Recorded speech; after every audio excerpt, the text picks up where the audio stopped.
Marvellettes Gaur Prasad.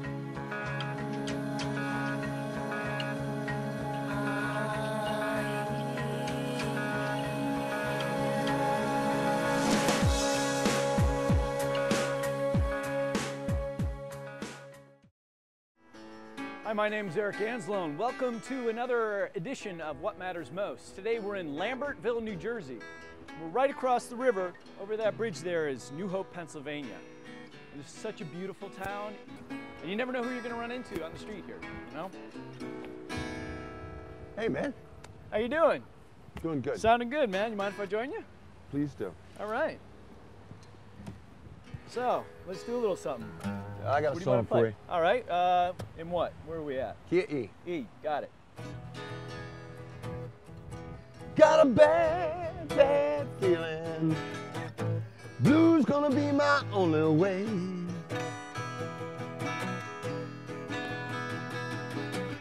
Bad, bad feeling. Blues gonna be my only way.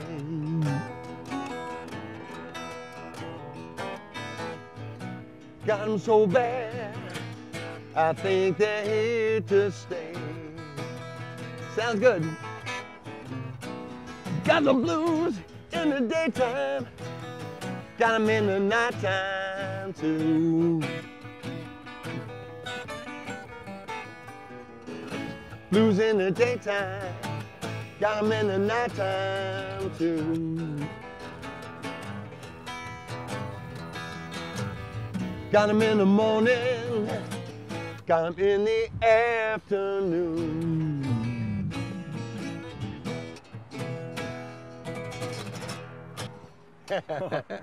Awesome. All right. Ladies and gentlemen, an institution here in Lambertville, Mr. J.B. Kline. So, J.B., why don't we go inside and talk? It's All right, quieter, let's go. all right? All right, man. So, we're inside now. We're here in J.B. Kline & Sons, also known as J.B. Kline's new and vintage instruments. Now, J.B. is a solid, seasoned performer with 30 years of steady playing and gigging under his belt. He's started out with local New Jersey bands whose members went on to play with greats like Bruce the Boss, Springsteen, Patti, LaBelle.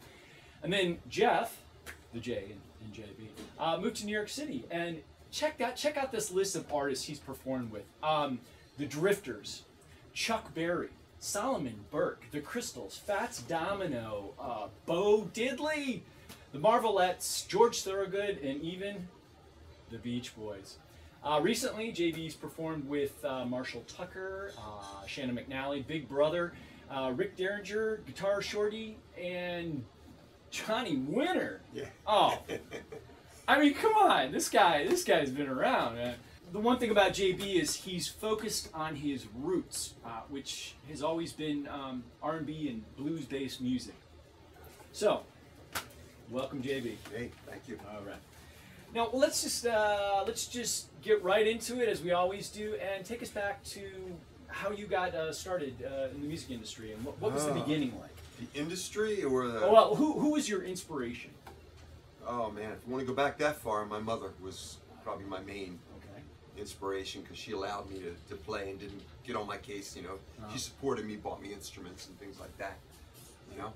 And matter of fact, I got a good story about that. I was trying to play the trumpet because my friend played the trumpet and I wanted to play the trumpet too. So I brought the trumpet home and I was trying to play it. This was in 4th grade. And I couldn't get any sound out of it.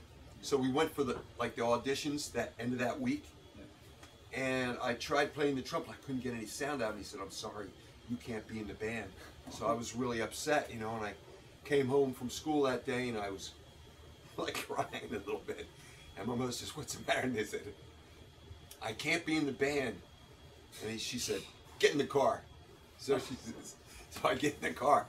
And when she drives me back to school and the music teacher's packing up, she goes, "Why can't my son be in the band?" He goes, "Well, he couldn't even make any sound with the instrument. And, you know, we can't let him." She said, "Couldn't he do something?" And the guy says, "Well, maybe he can play the bass drum." So they let me be in the band that played the bass drum. That's how I got started. And, you know, I recently was thinking about that. I probably would have not even taking music up as a serious, you know, thing to do at all, because I would have thought, well, I'm bad at music. You know, I would have thought that. Did you ever sing And my along mother to songs or kept anything it like up. that? Did you ever listen to the radio or records? I mean, you know, was that? Oh yeah, we had a lot of music in church. Uh-huh. In fact, one of the guys I used to be in the church choir with is now my keyboard player. Oh, that's fantastic. Yeah. Ed Wall. Now then, how old were you then when this all began? When music actually grabbed a hold of you? Oh, well, probably the beginning of high school when I started getting interested in girls. Ah. And I found out Were you having those fantasies of, yeah, I'll be up on stage and the for girls will sure. be, ah! Yeah. Sure. Yeah. And that's what kept me going through it. And I picked it up real quick. Matter of fact, I got on the guitar because I was playing the drums. And I wanted to be in a band with my friends again, because everybody in high school wants to do what their friends are doing. So I was going to be in a band playing the drums, and they said, I'm sorry, we have a drummer, but we need a guitar player, and we got a gig this Friday night playing at Debbie's birthday party, and you got to, if you want to be in it, you got to learn how to play the guitar by Friday. That's classic. And so I said, okay, I can do it. How many chords did you have to learn how to play? 3 chords. Okay. G, C, and D. And we were going to do 3 songs. Twist and Shout, Hang On Sloopy, and Louie Louie. Oh. And they all had the same chords, G, C, and D. Yeah. So I learned them by Friday and I was in. And I've been playing guitar ever since. Oh, that's fantastic. So now let's go back to your mother for a second. So she was this huge inspiration in your life, and she was friends with Bruce Springsteen's keyboard player, Danny Federici, correct? Yeah, she was friends with Danny's mom. Oh, Danny's Who mom. lived in Flemington. Right. And she made a phone call just like she did when she got me get in the car and go down to. She said, I said, wow, I wish I could play like Danny. He's playing all over the state. And she goes, hold on. She goes, and she gets on the phone and she gets Danny's mom. And she says, can my son go with you to Danny's next gig? Because Danny's mom used to go with him to every gig he played, and she would sit like in the front row with her pocketbook in her lap with her hands crossed like this, and she would watch every gig Danny did from the time he started back in grade school, all the way up to when he was playing with Bruce Springsteen. She said, oh yeah, he can come, he's a nice boy, you know. So I went with them to their first gig, and I saw him playing at the Sunshine Club, which was like near New Brunswick or something like that. And Bruce Springsteen's playing guitar, and they're up on stage, and I'm watching them. They're all like teenagers, you know, Right. 20 years old maybe, 19, like that. And I thought they were so good, and I wanted to be like them. Yeah. So a little bit later, when I decided to take up music, I moved to New York City. So I moved to New York City, and that week, guess who's playing at the theater down the street? I forget the name of the theater, Beacon, I guess. Oh, yeah. And Bruce Springsteen's playing at the Beacon Theater, so I'm like, I gotta go see Danny. So, so I go and I sneak in the back. I'm real good at sneaking into theaters. I've been that way all my life. And I snuck in the back door, and they said, how do you? Oh, I'm Danny's good friend, you know. So I get in. And Danny never wanted to be hanging around because I was like a little punk, you know. And I was still a punk to him. He's like, oh, geez, here comes Jeff, you know. So I walked in, and I'm looking around, where's Bruce Springsteen, you know? So I walk in the front row, and I catch their last song. That's what it was. I caught their last song, and guess who's sitting in the front row with a pocketbook like this? Is it Danny's mom? Yeah. So like, I thought that was so cool. And so they got done playing. I went backstage, and I'm looking around for Bruce Springsteen. He's not there. So I see it's a real small theater backstage. It's one of those old theaters where they used to have shows, actual plays and operettas and stuff in there. There's a tower. There's 2 towers go up the side with spiral staircase, and you can walk up the staircase to get to different levels where they control the lighting and the curtains and things like that. Yep. So I keep walking. He's not there. He's not in the bathroom. I check this all out because I'm a good backstage guy. And so I see this stairway. So I walk all the way up the top of the stairway, all the way up to the top where the tower comes to actual peak. It's like it would be about the 7th or 8th floor of a New York City building. And there's Bruce sitting there. and he sang a prayer. And I was like, Wow. wow. You, And I opened the door and he's there like this, saying a prayer. And I'm like, hi Bruce, I'm J.B. Kline. I said, I always respected you, and I've come to see you ever since you were, just starting out. And he said, he's a real nice guy. And he said, it's nice to talk to you and everything. I said, listen, I'm going to leave you alone because I see you're want to be by yourself. So I left, and he was continued saying his little prayer, and I realized that he takes that music so seriously. yeah. And if you ever see Bruce on stage, I have. I know. Tears in my eyes. It's amazing. Actually, that story. He's amazing on stage. Oh, absolutely, and he shows just go on forever, and he's amazing from the first hour to the third hour. I mean, Right. truly, he Right. keeps that momentum. And as a musician, I mean, even as a person, you could understand what kind of energy that would take. But when you said that story, it was almost like I had these visions of like how people go up mountainsides to see a guru at the top of the mountain. That's what I'm picturing you. And Well, there's Bruce up there, and Yeah. and he and how awesome. I learned a lot from that. I bet you did. Now, you've also had other life-changing experiences too. Yeah.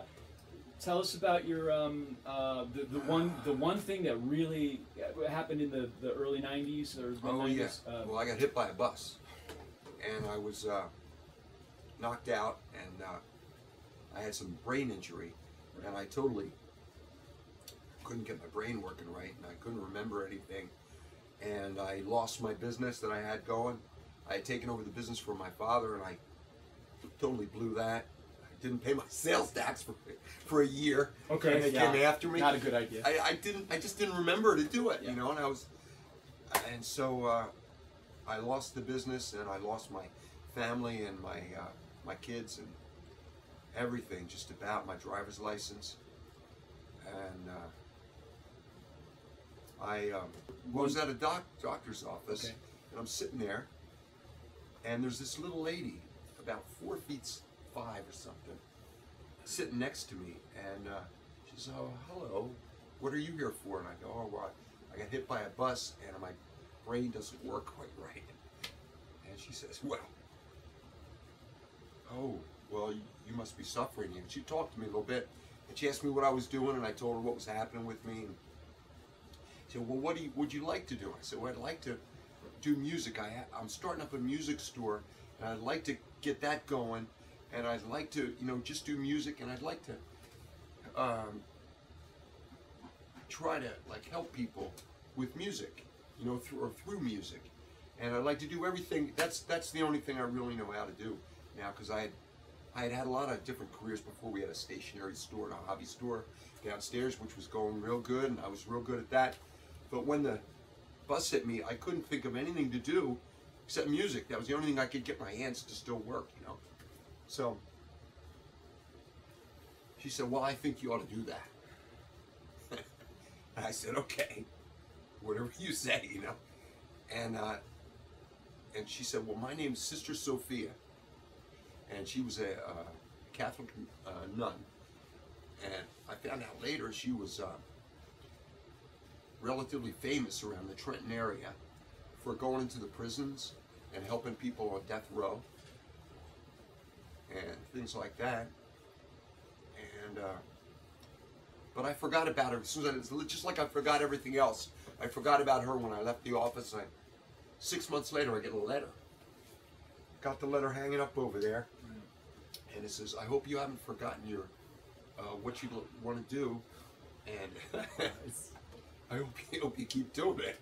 So I said, she was right, So I don't know. I keep breaking up when I talk about this stuff, but hope you don't mind. That's all good, brother.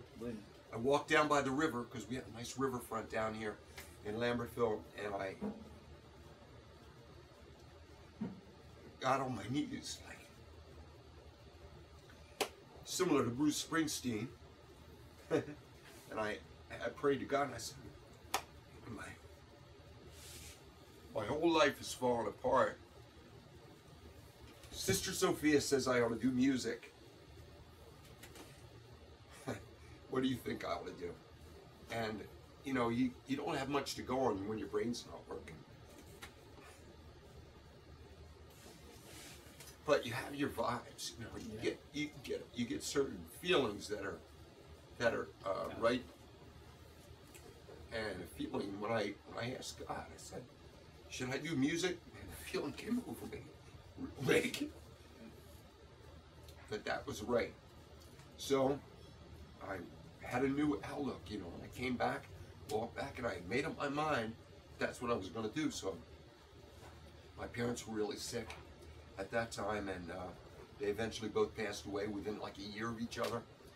And I had access to this building, so I decided I wasn't going to do stationery and hobbies anymore because they weren't making much money on that. And I said, if I'm not going to make any money, damn it, it's going to be on something that I like, you know? And so I decided to keep the music store going big time. I made an art gallery in the back. We do open mics back there. We do a drum circle. We do yoga. We do political meetings. We do daycare. We do card club. We do wine tasting. We do all kinds of things back there. And I decided I'm going to donate the use of the building to the community, and through a genre that I know something about, which is music and entertainment and things like that. So we've been doing that ever since, and it's worked out. And now I actually make a little bit of money on it. Not a lot, but enough to eat and get by. So it's worked out positively. It has, and you know, it's something so tragic as getting hit by a bus. Right. It's almost like some sort of huge metaphor for you got hit by a bus and it saved your life. You know, yeah, it really turned did. your life around. It really did.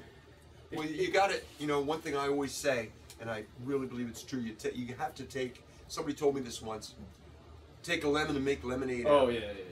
And that's what I did. That's what you did. Now, you have a lot of, I mean, musical influences, but I understand B.B. King is one of your great inspirations. And why don't you tell us a little bit about that? And well, I was down south once. I was in Atlanta, and I was auditioning for a heavy metal band. And this was back in '77. And I was just a young guy then, and I woke up. I got to tell you this story. They let me stay over at their house, and they said, we're going to practice, but these guys were turning me off, you know. I woke up in the morning, the first sight I see is this guy in the bathroom doing his hair like a girl, like my girlfriend. And I said, and you know, I don't want to do that. I like things that are get down music. I like things that soul is the most important thing in the music. So I was going to leave that afternoon, and I see B.B. King is playing at the Atlanta Underground, which is a big area they have down there. Absolutely. So because I'm real good at it, I snuck backstage to see B.B. King, and B.B.'s sitting all by himself in the back room. He goes, hi son, how are you? And he was I thought he was a real old guy. He was probably about 45 or 50. And I told him I wanted to be a guitar player, and what should I do? He said, well, you should go to a big city. And he gave me one of his picks, which I still have. And I said, okay, I'm going to do that. And he also told me one other thing that I really try to take to heart. He says, when you're playing the guitar, don't play every note you can play all at once. He said, play it like you're singing. So you play it with a melody to it. And that's what he does, and I try to do that, and that's not as easy as it sounds. No. You know, it's harder to do that than to play a million notes. So I got an expression, I always say play, you know, squeeze a pound of soul into one note. Right. That's better than trying to squeeze it into 250 notes, because then you have to water each note down a little bit. It's just words to live by, words to play by, but you know, you could apply that to anything in life. You could. You really could. You could. So this fantastic space, I mean, as a musician, you come in here and you go, oh my God, and you just look around. Yeah, everybody does. They walk in here and they go, oh my God. It's fabulous. Now, this building itself has been in your family since when? 1875. Right, I asked him earlier, I said, so when did you own this place? You said 1875. But, yeah. And there was maybe a question.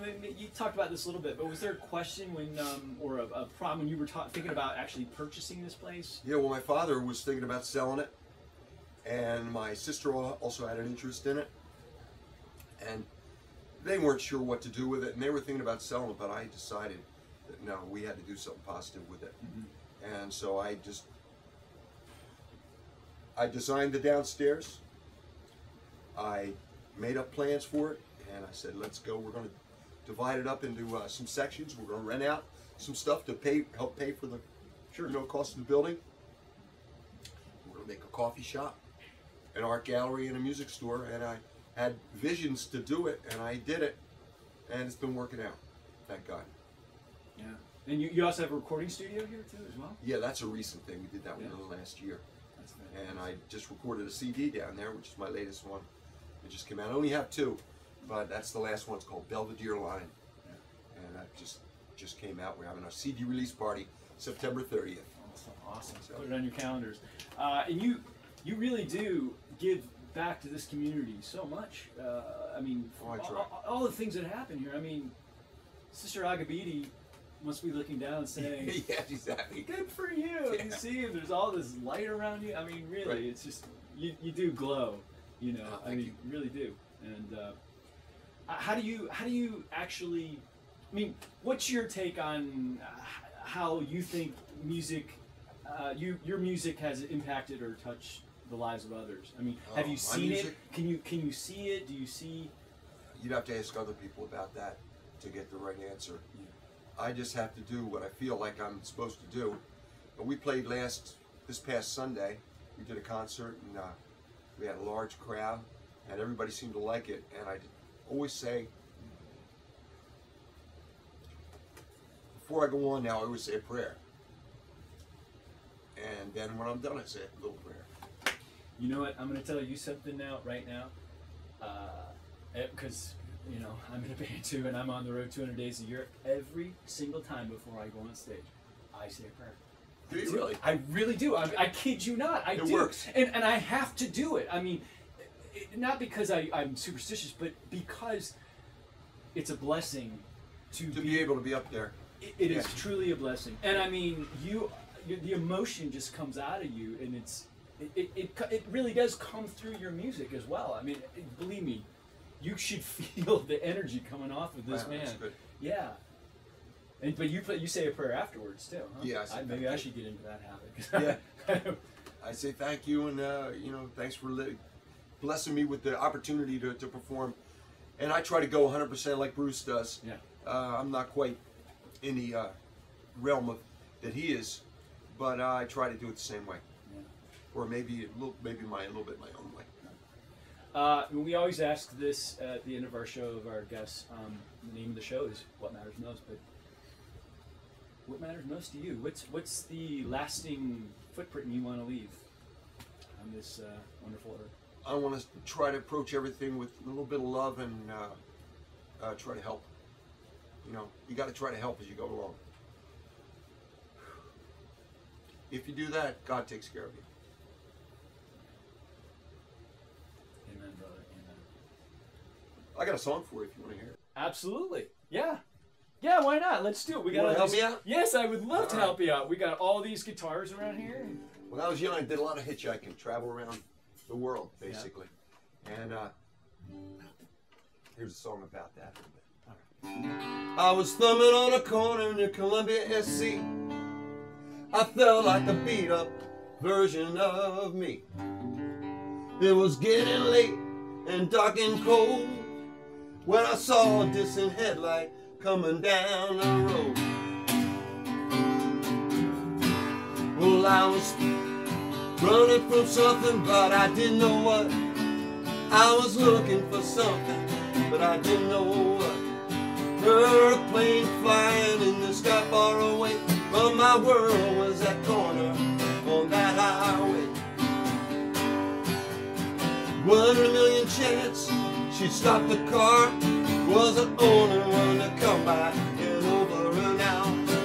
Little did I know when I saw her face, it was a Carolina angel on a mission of grace. Was a Carolina angel a Carolina angel. She was a Carolina angel. Yes, she was. Oh, yes, she was. A Carolina angel. There you go. Woohoo! J.B. Kline, a man of passion, inspired by music, a man who says, you gotta feel it or it don't mean nothing at all. I mean, his life has been touched and guided and blessed with music, and his life, his heart, his music, and his soul continue to touch the lives of people everywhere daily, reminding us all the simple things in life are what matters most. Namaste.